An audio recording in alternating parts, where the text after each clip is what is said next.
O que é neoliberalismo? Qual é a relação entre neoliberalismo e o Estado? Como o neoliberalismo influencia a vida cotidiana de homens e de mulheres? São sobre estas questões que falaremos neste vídeo.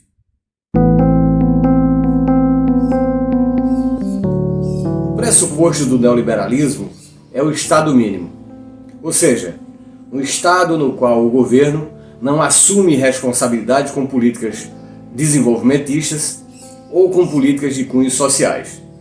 Para os neoliberais, a função de um governo é criar condições para que os capitalistas assumam o controle sobre a economia, sem a interferência estatal.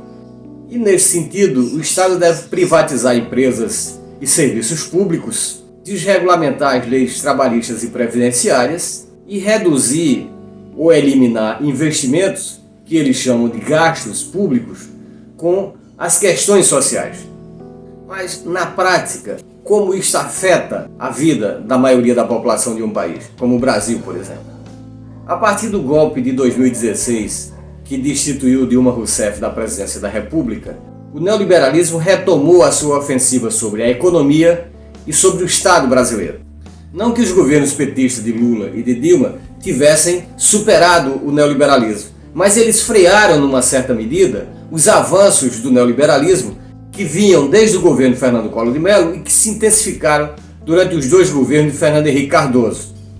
Durante os governos petistas, algumas medidas que contrariaram a expectativa dos neoliberais se deu no campo das políticas sociais.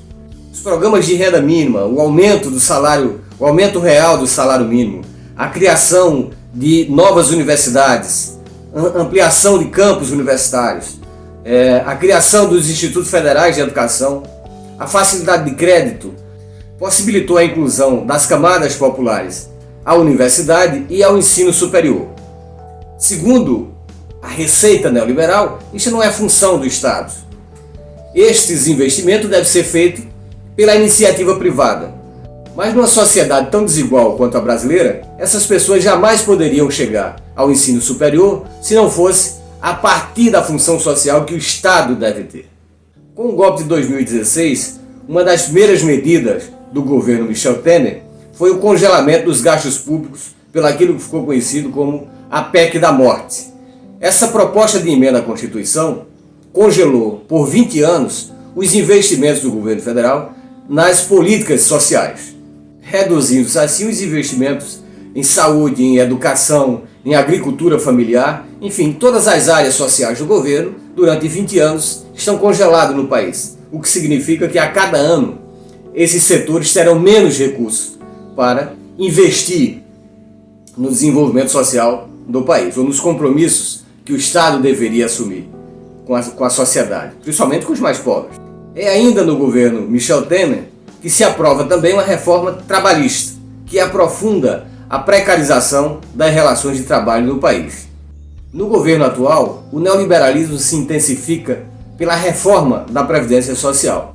Pela reforma que foi aprovada, a maioria dos trabalhadores brasileiros que não podem pagar um plano de previdência privada, dificilmente, ao final de suas vidas, vão conseguir se aposentar, dada as formas, os mecanismos que foram criados que dificultam sobremaneira a aposentadoria dos trabalhadores e das trabalhadoras.